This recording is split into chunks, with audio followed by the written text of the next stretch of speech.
Minhas senhoras e meus senhores, não venho ao Porto em qualidade oficial há cerca de 15 anos. Neste espaço de tempo, tenho, no entanto, sentido muita vez, mirando-a de além rio, a estranha fascinação da urbe, na força e na severidade do lugar onde se alcandora, na majestade do Douro que a estreita e a abraça, nas tradicionais qualidades de trabalho e honestidade da sua gente. Conheço alguma coisa dos seus problemas. Sigo com interesse os seus anseios e tenho procurado ver com os meus próprios olhos os seus progressos e necessidades. De sorte que aquele facto nada significa, mas nele reside o motivo de só agora poder agradecer o carinho e entusiasmo com que então me acolheram e a mais esplendorosa recepção a que alguma vez assisti e me foi feita nesta mesma casa. Porventura, estará também aí uma das razões que levou a escolher o Porto para esta Conferência da União Nacional. A Conferência destina-se a expor às forças políticas do regime certo número de problemas da atualidade portuguesa nos domínios político, social e económico. E como primeiro ato de uma campanha eleitoral, a fazer solenemente a proclamação do candidato à presidência da República. Esta segunda finalidade não valeria a pena visá-la, tratando-se do Sr. Marechal Carbona, que há mais de 20 anos na chefia do Estado é o mais nobre expoente do regime e o mais sólido fiador do pensamento de 28 de maio.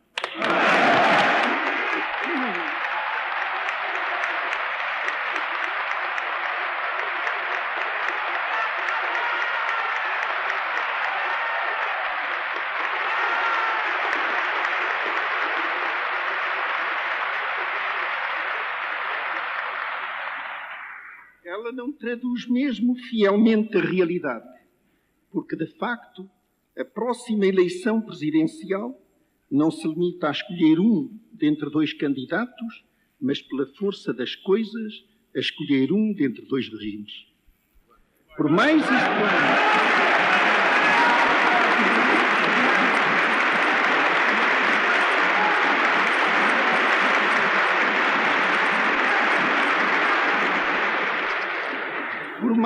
estranho que o caso se apresente, por mais objeções que possam levantar-se a esta atitude, por mais contrário a princípios elementares da estratégia, nós vamos desta vez, e por uma vez, aceitar a luta no terreno marcado pelo inimigo.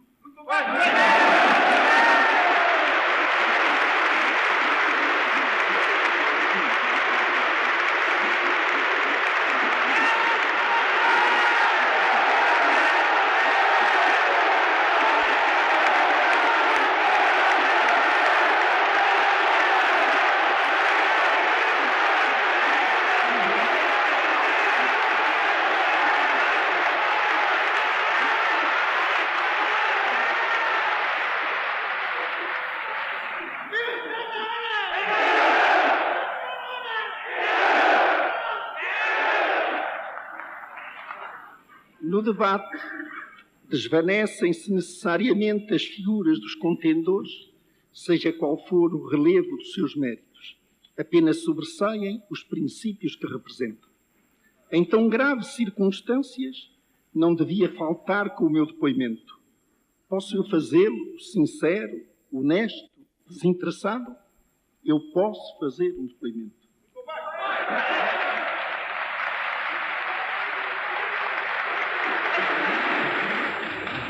Devo à providência a graça de ser pobre.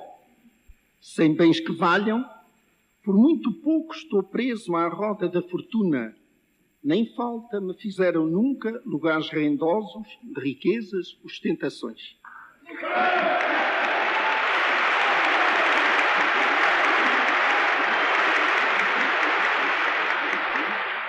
E para ganhar na modéstia a que me habituei e em que posso viver, o pão de cada dia, não tenho de enredar-me na trama dos negócios ou em comprometedoras solidariedades. Sou um homem independente.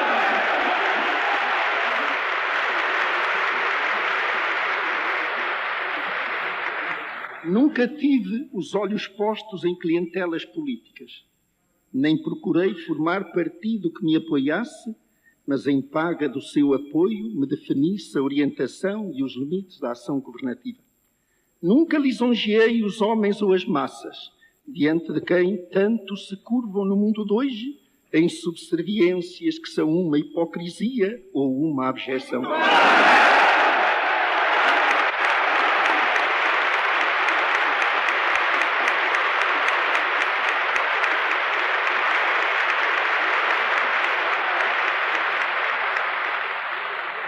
Se lhes defendo tenazmente os interesses, se me ocupo das reivindicações dos humildes, é pelo mérito próprio e imposição da minha consciência de governante, não por ligações partidárias ou compromissos eleitorais que me estordem. Sou, tanto quanto se pode ser, um homem livre.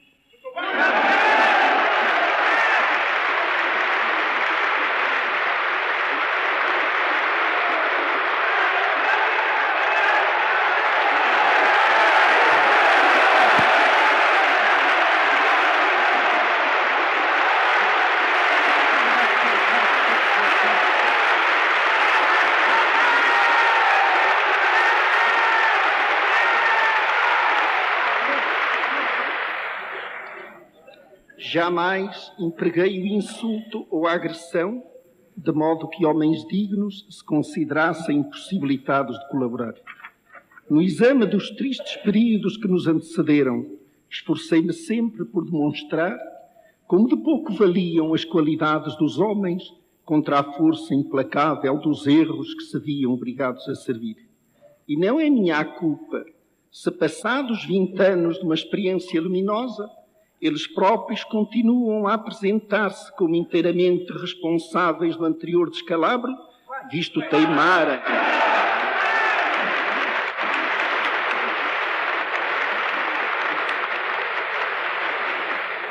Visto teimarem em proclamar a bondade dos princípios e a sua correta aplicação à nação portuguesa. Fui humano.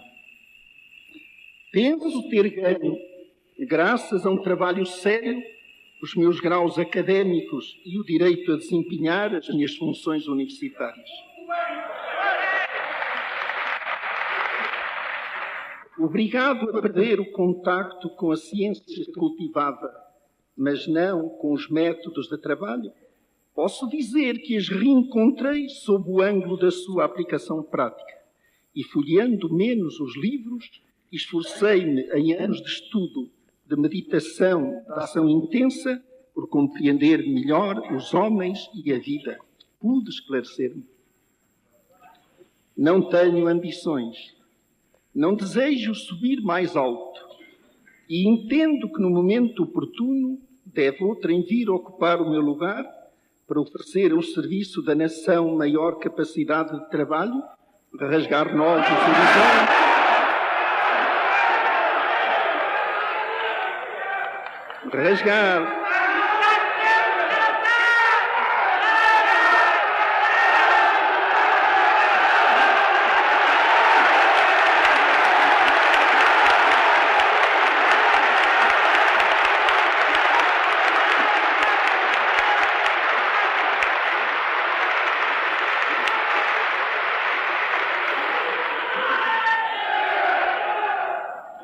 rasgar novos horizontes e experimentar novas ideias ou métodos. Não posso envaidecer-me, pois que não realizei tudo o que desejava, mas realizei o suficiente para não se poder dizer que falhei na minha missão.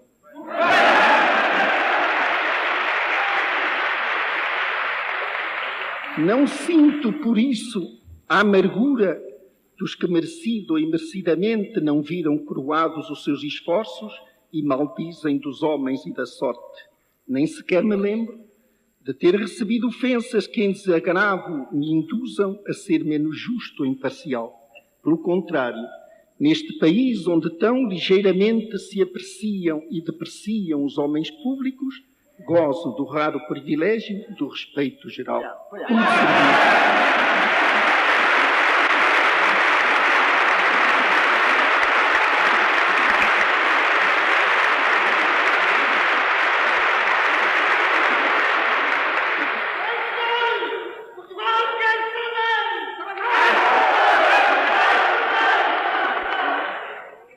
Conheci chefes de Estado e príncipes e reis e ouvi descretear homens eminentes de muitas nações, ideologias e feições diversas sobre as preocupações do governo, os problemas do mundo ou as dificuldades dos negócios. Pude comparar. E assim, sem ambições, sem ódios, sem parcialidades, na pura serenidade do espírito que procura a verdade e da consciência que busca o caminho da justiça, eu entendo que posso trazer ao debate um depoimento sincero e, se não convincente, ao menos vivido e desinteressado. Mas porque outros oradores versarão de modo especial muitas questões que teriam aqui lugar, limitar-me-ei a quase só fazer o apontamento das posições fundamentais.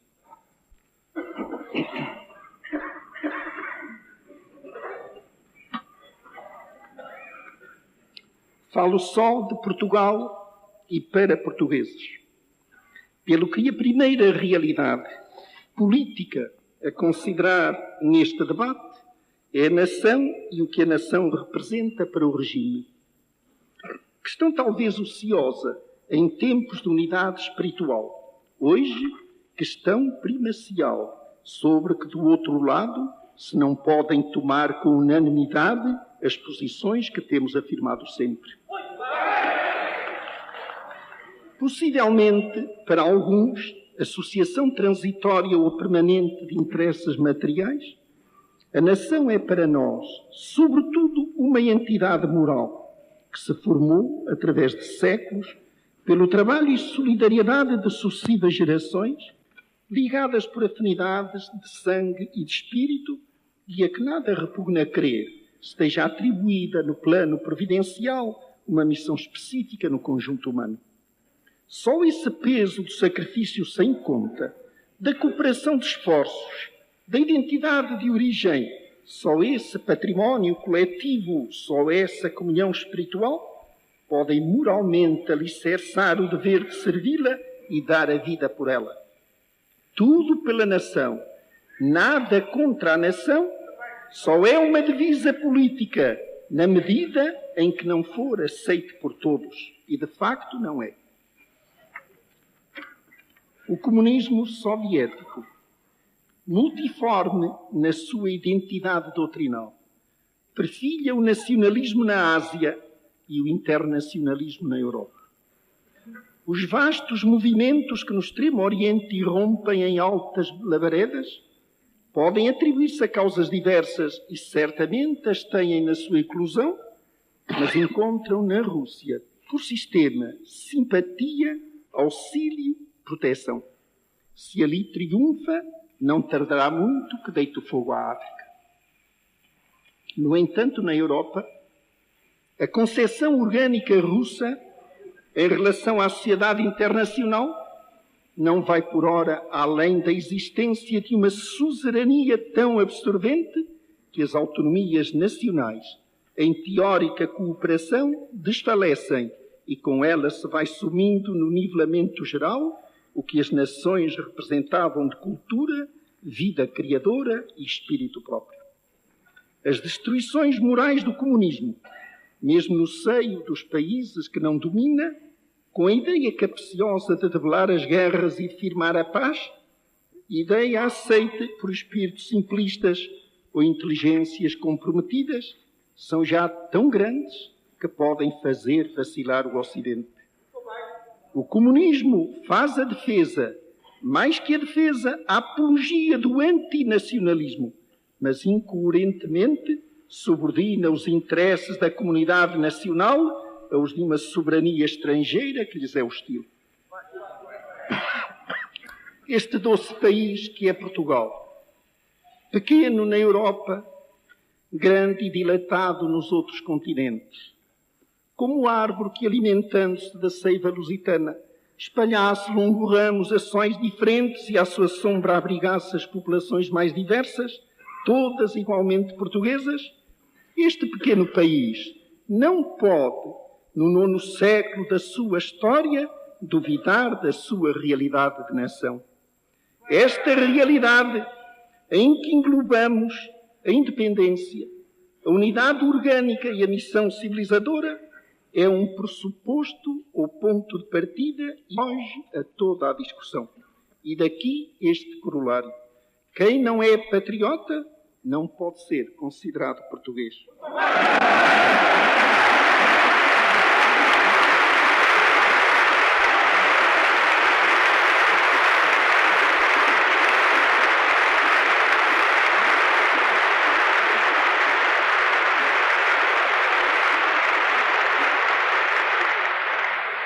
Gostaria de saber se da oposição o problema pode ser definido em iguais termos. O agregado nacional tem necessidades que hão de ser definidas e satisfeitas através do Estado, que é a sua organização política. A ordem não é produto espontâneo das sociedades, mas filha da inteligência e da autoridade. Esta exerce por intermédio de vários órgãos especializados e todos nobres e indispensáveis na sua função. Mas não pode haver dúvidas de que o verdadeiro fulcro da autoridade, o centro propulsor de um Estado, a medida da sua eficiência e poder, encontram-se no governo. Não há Estado forte onde o governo não é. A função de governo assemelha-se a uma função de selecionização e de síntese, porque lhe é necessário interpretar as aspirações nacionais, averiguar da sua profundeza e conveniência, determinar dentre as possíveis a melhor solução dos problemas e integrar esta no quadro dos princípios gerais que informam a ação governativa. A ação desenvolvida será tanto mais lata quanto maior for a homogeneidade de pensamento, de doutrina, de moral política que se encontra no governo. E será tanto mais fácil e eficaz quanto mais elevado for o grau da unidade nacional. Até aqui não deve notar-se divergência de vulto com os inimigos do regime. A divergência surge. Nós tocamos aí um problema básico quando se procura definir onde deve colocar-se o que chamaremos, fora de todo o rigor científico, mas de maneira compreensiva, a sede da autoridade dominante. A ruptura do equilíbrio mais bem concebido é sempre possível e importa a designação da entidade arbitral. A tendência nos regimes parlamentares é para localizar a sede da autoridade dominante numa Assembleia eleita por votos de tipo individualista e base partidária. A sequência lógica dos acontecimentos tem visto passar esta autoridade da Assembleia para os grupos parlamentares, destes para os partidos, dos partidos para os respectivos diretórios, destes para o eleitorado anónimo em último recurso. A experiência demonstra que de escalão em escalão o poder se degrada, se dissolve e que o governo ou não é possível ou não é eficaz. Quando as dificuldades se acumulam, a desordem cresce, a carência da autoridade torna a vida social precária e as próprias liberdades políticas se transmudam em licença geral e levam-se do país vozes a reclamar um governo que governe. Costuma ser o fim de um processo, mas parece que era por aí que se devia ter começado. Haver um governo que governe.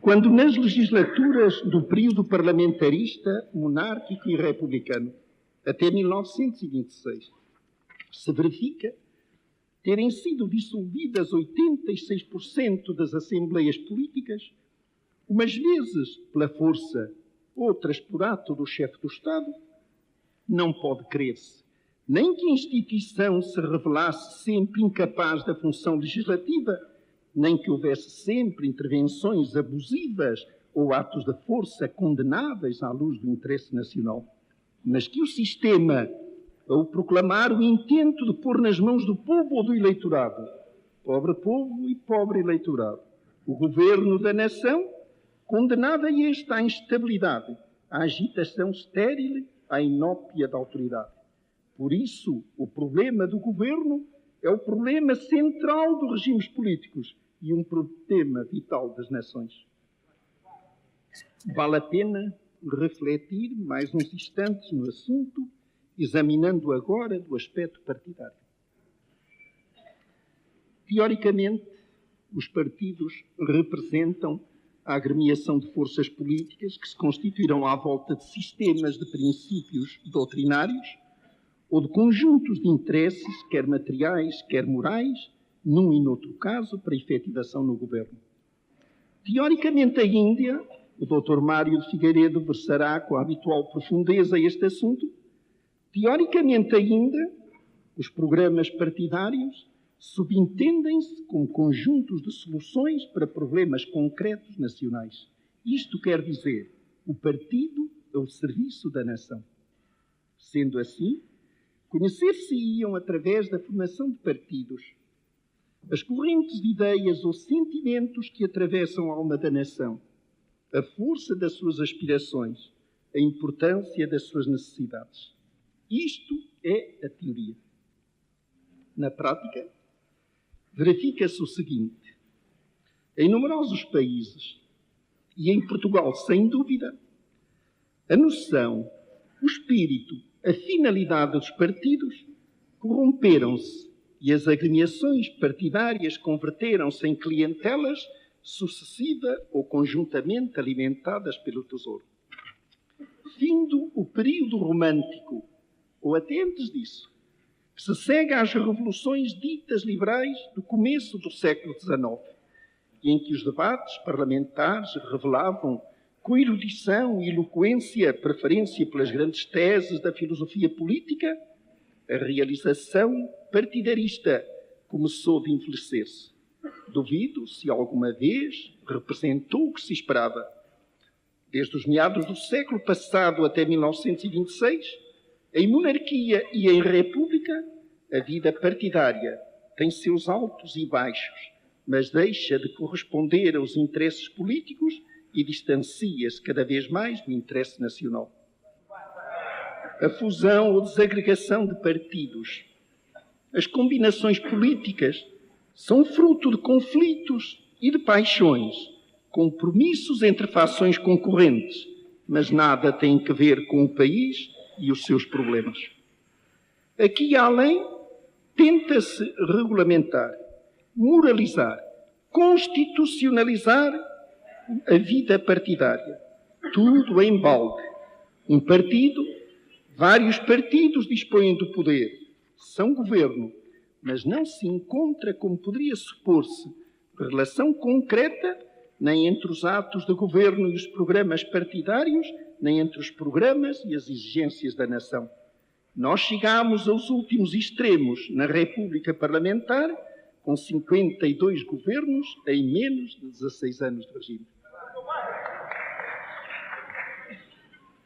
A única conclusão possível é que a fórmula partidária faliu, e de tal modo que apregoá-la como solução para o problema político português não oferece o mínimo de base experimental que permita admiti-la à discussão. Mas pode ir-se mais longe. Pode ir-se mais longe e invocar para contraprova a experiência de mais de 20 anos de política sem partidos, de política nacional, simplesmente.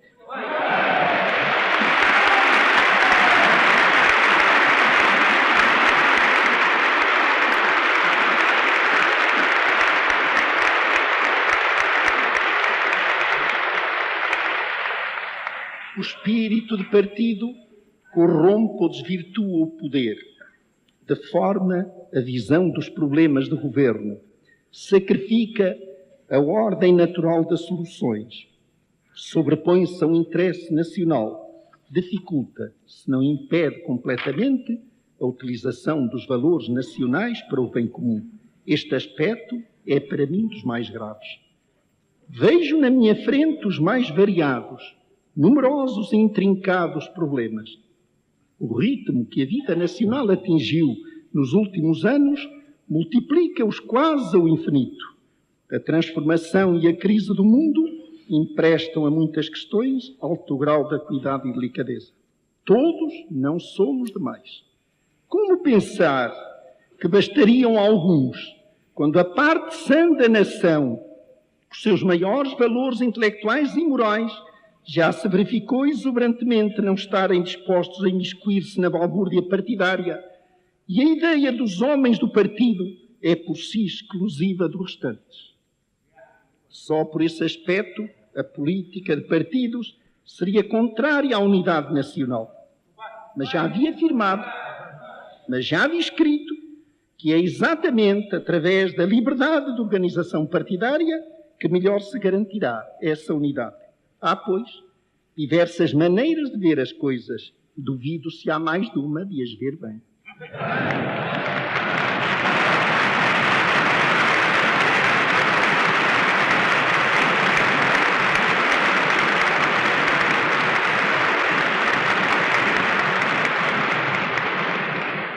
A experiência portuguesa foi tão concludente e o último século tão desastroso.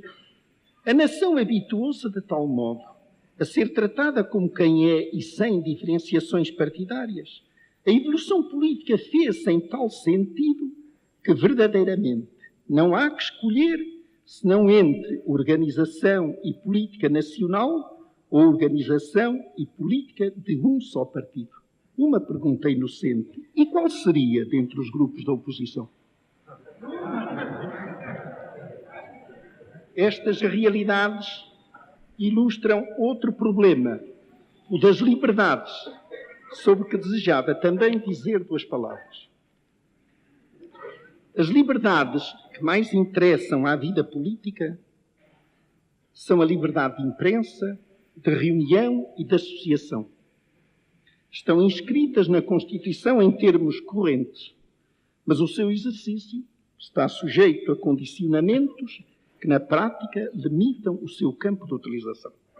Isto faz crer a alguns que não há liberdade em Portugal. O exercício real das liberdades públicas, como o funcionamento normal das instituições, pressupõe um nível de educação cívica, um espírito de tolerância, uma noção de responsabilidade e um sentido de justiça que não se equivalem em todos os países. A liberdade não se mede pelos textos, mas pelos costumes.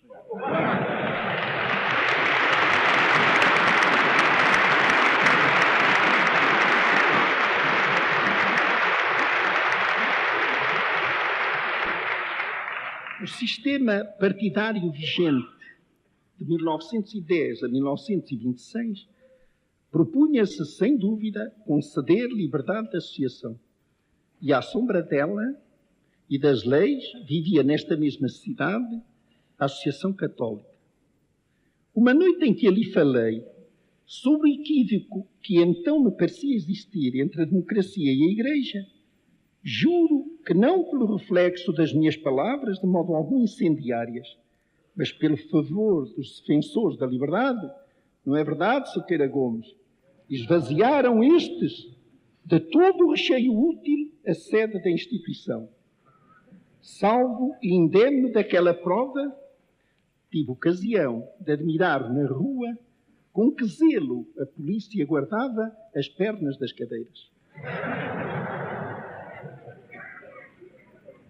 Havia o direito de reunião, sem dúvida.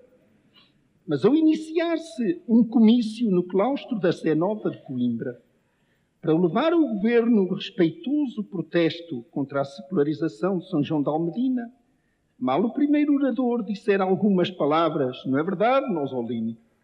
Logo grupos de liberais invadiam o local e desfaziam a reunião. Surpreendi-me então ao ver num dos grupos o meu sapateiro, que com igual proficiência se propunha a molgar-nos as costelas e consertar-nos as botas.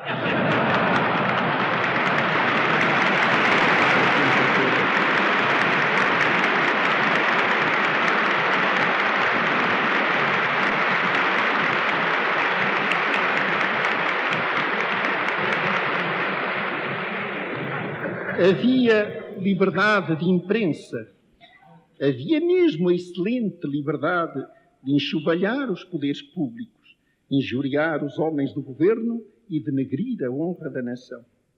Mas, sobretudo nos primeiros anos, quando era possível às oposições fazer ressurgir do empastelamento da véspera um tímido número de jornal, era caso grave conseguir a sua exposição e anunciar a venda. Neste quadro se vivia em Portugal, no que se refere a liberdades públicas, apenas efetivas para os partidários do governo.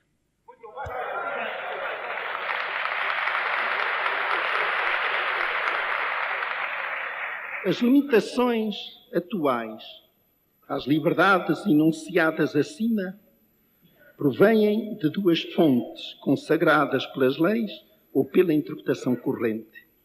Haver casos em que o seu exercício depende da autorização, haver outros em que a autorização não será mesmo concedida. O sistema não é perfeito e pode dar a impressão, inclusive a pessoas de boa fé, de que a liberdade que usufruem não é um direito, mas uma concessão facultativa da autoridade pública. Não defendo, por isso, as coisas como se encontram atualmente. Precisam de ser reformadas, mas justifico as cautelas que tem sido necessário tomar. A generalidade dos portugueses não teve nunca tanta liberdade como no atual regime.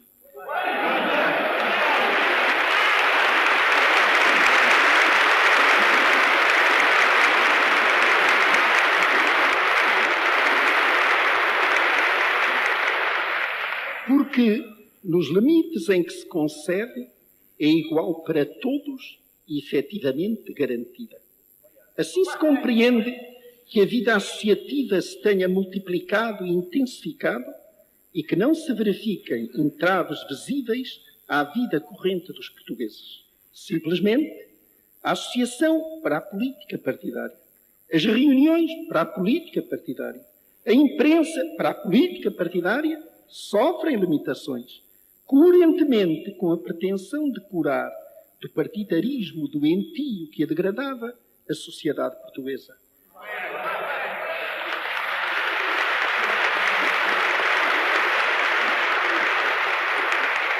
Trata-se, em verdade, de um regime de cura e de legítima defesa em grau que não pode ser considerado superior às necessidades.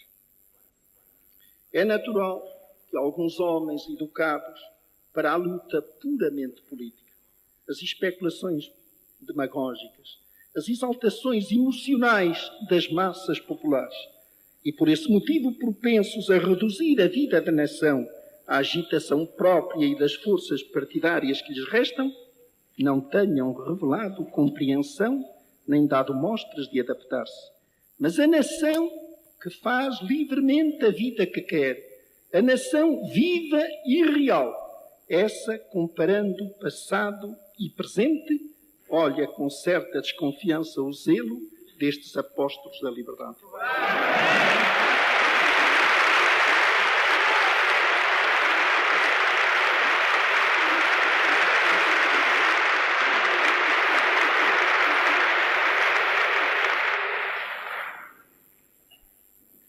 Portugal nasceu à sombra da Igreja e a religião católica foi desde o começo elemento formativo da alma da nação e traço dominante do caráter do povo português.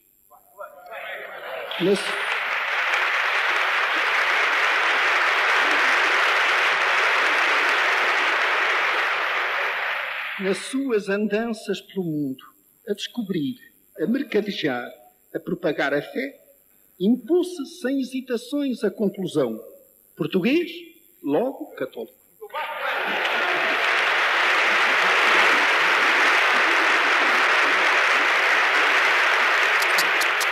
tiveram o restrito significado de lutas políticas e não de questão religiosa, os dissídios dos primeiros séculos entre os reis e os bispos e os que mais tarde envolveram os governos e a cúria. Na nossa história, nem heresias nem cismas, apenas vagas superficiais, que se atingiam por vezes a disciplina, não chegavam a perturbar a profunda tranquilidade da fé. A adesão da generalidade das consciências aos princípios de uma só religião e aos ditames de uma só moral, digamos, a uniformidade católica do país, foi assim, através dos séculos, um dos mais poderosos fatores de unidade e coesão da nação portuguesa.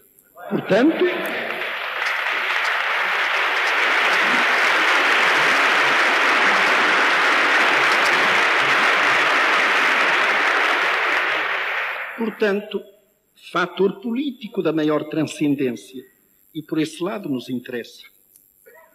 Em virtude daquela mútua incompreensão a que aludira Garrett, nós não compreendemos o frade. O constitucionalismo recém-nascido destruiu as ordens religiosas e, com esse golpe, não só diminuiu o potencial humano do apostolado, mas as riquezas afetas ao serviço religioso e às obras de assistência. Prudentemente, de certo, para que nem tudo se perdesse, alguns bens apareceram transferidos para o património do Estado e dos políticos. Mas a Igreja sofreu com um empobrecimento, que aliás é o menos, e através das restrições do princípio associativo, o mais duro golpe do século. E pode dizer-se que não mais se refez. A consequente baixa cultura católica do povo não teve, nos nossos dias, senão um equivalente na incultura religiosa da massa dos dirigentes. A Lei de Separação de 1911 é, na forma e na essência das disposições, a tradução de um jacobinismo atrasado de 100 anos, que desconhecia tanto o fenómeno religioso em si mesmo como a importância de fator católico na consciência nacional.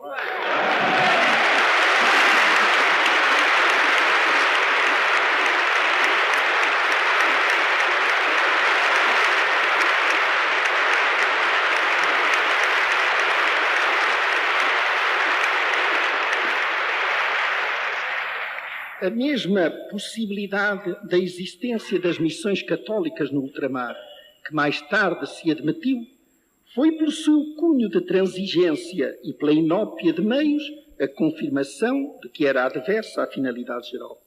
Numa Europa em que, à parte a Espanha e porventura a Itália, perdera a unidade da fé, mas em que a liberdade religiosa estava legalmente assegurada, o Estado português atribuiu-se aqui um fim teológico negativo, desenraizar o catolicismo da alma do povo em algumas gerações. E lá se foi o resto dos bens.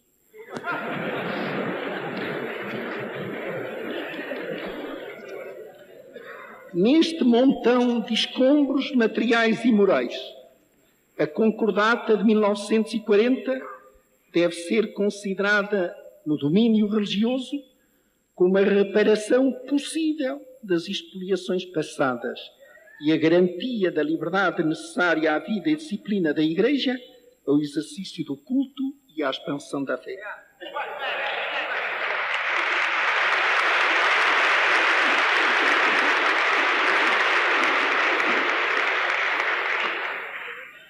Mantendo o princípio da separação como mais consentâneo com a divisão dos espíritos e a tendência dos tempos, ela dá à Igreja a possibilidade de se reconstituir e mesmo de vir a recuperar, por tempos, o seu ascendente na formação da alma portuguesa. Sob o aspecto político, a Concordata pretende aproveitar o fenómeno religioso como elemento estabilizador da sociedade e reintegrar a nação na linha histórica da sua unidade moral. Ora bem, a Igreja não pode tomar posição neste debate. Mas os católicos não podem manter-se indiferentes às suas consequências.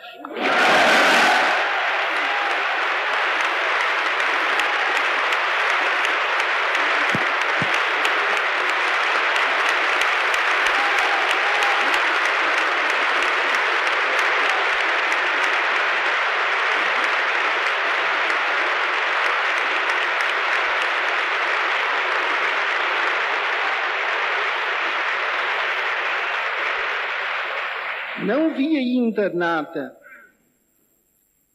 que expressamente se referisse ao problema religioso, mas conhecemos os homens e as suas ideias. Sabemos das ligações e compromissos subterrâneos que, mais uma vez, pretenderiam impor-se à nação. Vimos escrita a intenção genérica de destruir a obra realizada nos últimos 20 anos. Não era, porém, necessário anunciar o propósito. Nem a questão religiosa seria reposta nos mesmos termos. Tornou-se hoje corrente em muitos países que se deixam dominar pelas chamadas forças libertadoras, acusar Deus de conspirar contra a segurança do Estado.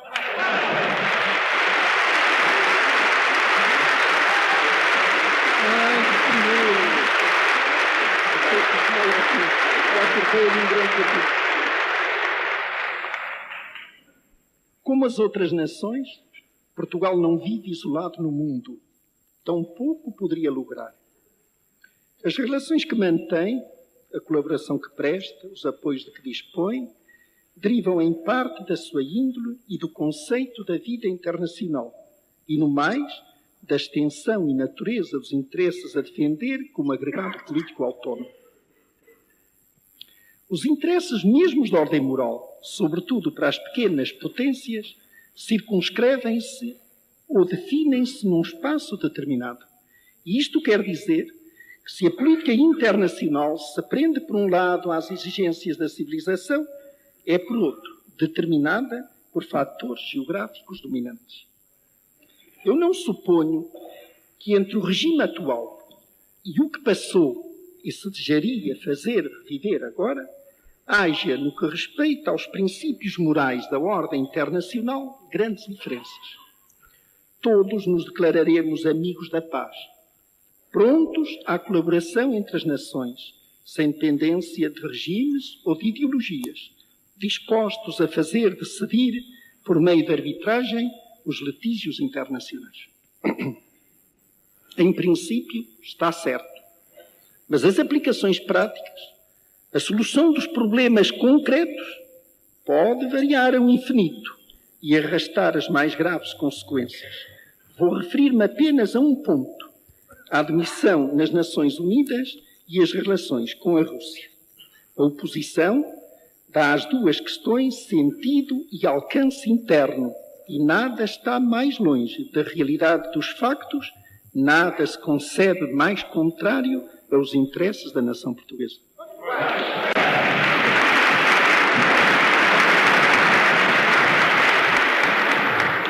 No primeiro momento em que lhe foi possível, Portugal requereu a sua admissão às Nações Unidas. Devia fazê-lo, em obediência aos princípios constitucionais acima aludidos, e que, aliás, tiveram sempre no espírito e procedimento histórico da nação portuguesa. Isto não representa, de modo algum, ato de fé na consistência da organização e na sua eficiência prática, nem esperança de interesse direto ou indireto na admissão. É sim e apenas a homenagem devida a um pensamento generoso. Ainda que no presente momento e no estado de espírito do mundo, vagamente ingênuo, é a concordância com o ideal de paz ou de confraternização geral dos povos, ainda que se verifique longínquo e impossível de atingir. Não temos retirado a candidatura por dois motivos. Primeiro, porque os nossos deveres subsistem, mesmo se outros não cumprem o seu. Segundo, porque nos é agradável ver a Rússia violar a carta de cada vez que se nos opõe.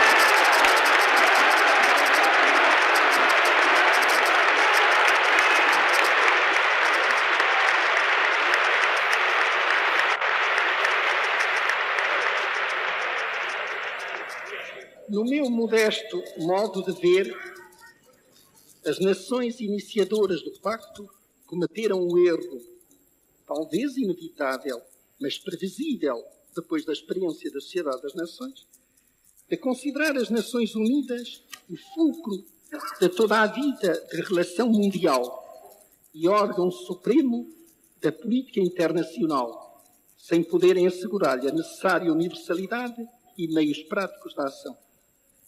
Destas esperanças e de desmedida ambição, derivou outro erro, a política de fazer ingressar e tornar dependentes da ONU todas as organizações e formas de colaboração internacional existentes, sem saber como garantir a participação dos Estados, mesmo os não considerados membros das Nações Unidas. De modo que os Estados vieram a encontrar-se em face das seguintes perspectivas: organismos internacionais de caráter técnico, jungidos à organização política e, desse modo, sujeitos às repercussões das suas crises e das suas conveniências. Uma organização unitária, de essência política, que não pode abarcar e muito menos resolver os problemas do mundo. Desta verificação se deduziu já, e ainda bem, a necessidade de, sem contrariar a organização abertamente, começar a fazer-se a desarticulação de problemas fundamentais, com os de defesa e os de reabilitação económica, para os tratar em bases regionais ou de mais estreitas afinidades de interesses ou civilização do que as que podiam encontrar-se numa Europa universal e até independentemente de se pertencer ou não às Nações Unidas. Mas se assim é, quando se esboça o pensamento de concentrar toda a política externa portuguesa na aliança com a Inglaterra e na admissão às Nações Unidas, o menos que se pode dizer é que se está completamente fora das realidades e está disposto a sacrificar em ideologias ou conveniências partidárias os maiores interesses do país.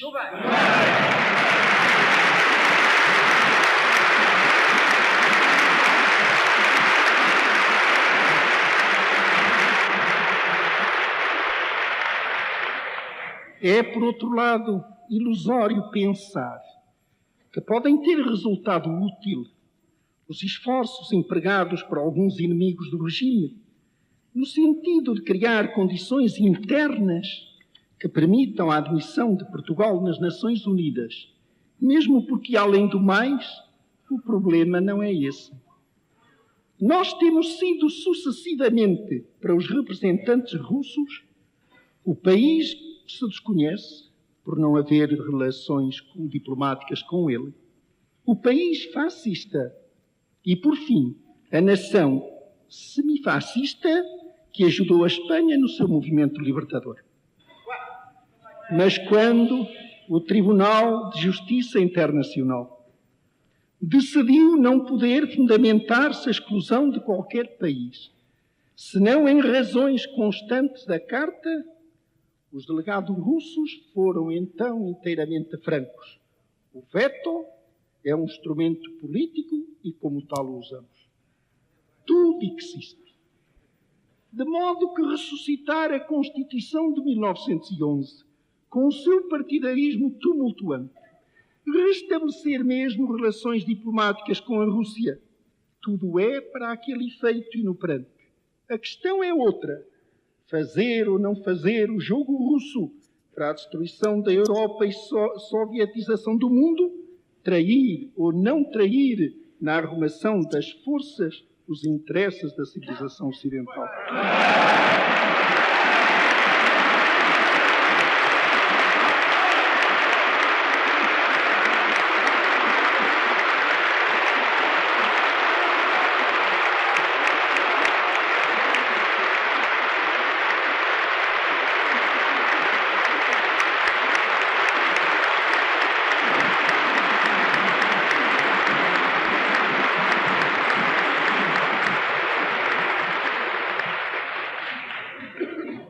Embora convencido de que a política se faz muito com o sentimento e pouco com a razão, eu não podia deixar de apelar hoje, sobretudo, para a inteligência dos portugueses, tratando-se de problemas de tão alta importância e que seria desastroso confiar ao jogo das paixões. Não há regimes eternos, não há regimes perfeitos, não há regimes universais. Não há regimes eternos, mas há regimes estáveis e instáveis. Não há regimes perfeitos, mas há os que servem e os que desservem as nações. Não há regimes universais, mas há os que consideram e outros que desconhecem a particularidade das circunstâncias e a universalidade do fator humano. Temos de reconhecer que não alcançamos ainda soluções satisfatórias para todos os problemas constitucionais do regime. E só por esse motivo este deve admitir reformas mais ou menos vastas. E isto é uma questão. Outra é saber se está sujeito a revisões sucessivas o conjunto dos seus princípios e dos seus caracteres essenciais. Se isso pudesse ser, é que o regime, em vez da saudável tendência para progredir e aperfeiçoar-se, teria consagrado o princípio da sua mesma instabilidade e desenvolvido no seu seio o germe da própria destruição. Todos, porém, estarão de acordo em que este facto criaria à vida política nacional uma série de crises lamentáveis sempre que se devesse recorrer ao eleitorado. Os que, tendo servido nas organizações políticas do passado, têm persistido em não dar ao país a sua colaboração de homens públicos através da atual situação política, só pensam no retorno à livre organização dos partidos. E não há dúvida que o excessivo recurso ao eleitorado de tipo individualista lhes permite alimentar esperanças de regressão. Mas não há também dúvida de que por tal caminho se assistiria de novo à agitação e fragmentação partidária, à mesma desordem parlamentar, à mesma instabilidade governativa, à mesma impotência constitucional ou efetiva do chefe do Estado. E esta seria ainda a melhor hipótese. Não, o regime não tem de destruir-se, tem de completar a sua evolução. E a crise atual patenteia a todos esta necessidade. Não tem de admitir ou enxertar na sua estrutura os princípios contrários, mas desenvolver a aplicação dos próprios. E não devendo ser precipitada, essa evolução terá de realizar-se sem paragens e sem hesitações. Pelo menos, deverá ser esta a última vez em que é tecnicamente possível um golpe de Estado constitucional.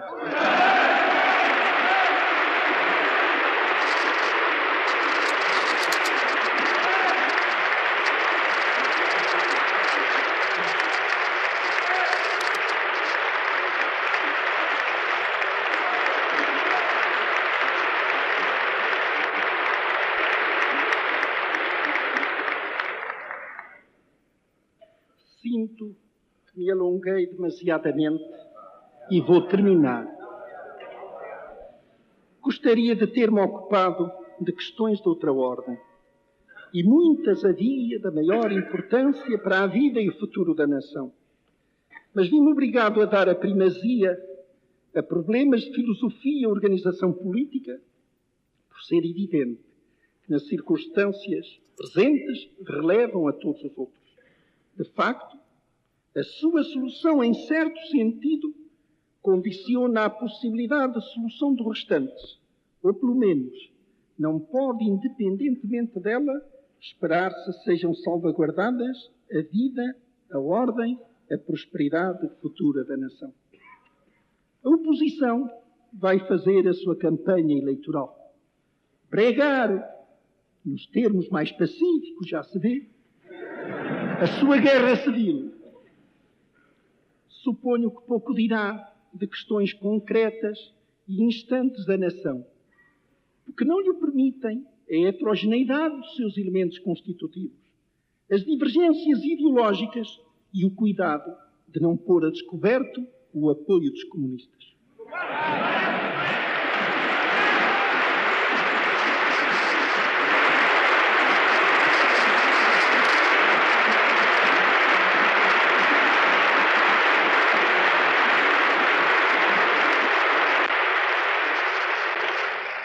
vai, por isso, insistir especialmente na campanha da liberdade, como único ponto possível de acordo, aliás, provisório. Da liberdade esperará que desabrochem depois espontaneamente a ordem, a prosperidade, as soluções práticas dos problemas.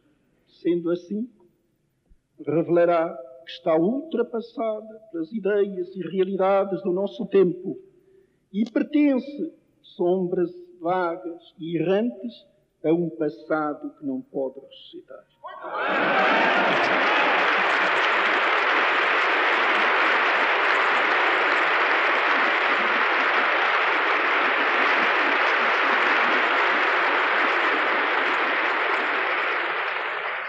E nós o que prometemos? Nada. Senão, partindo do muito que fizemos, realizar o muito mais que temos ainda que fazer. E sacrificando os caprichos dos homens algum tempo precioso, esperamos que passe o aguaceiro para continuar.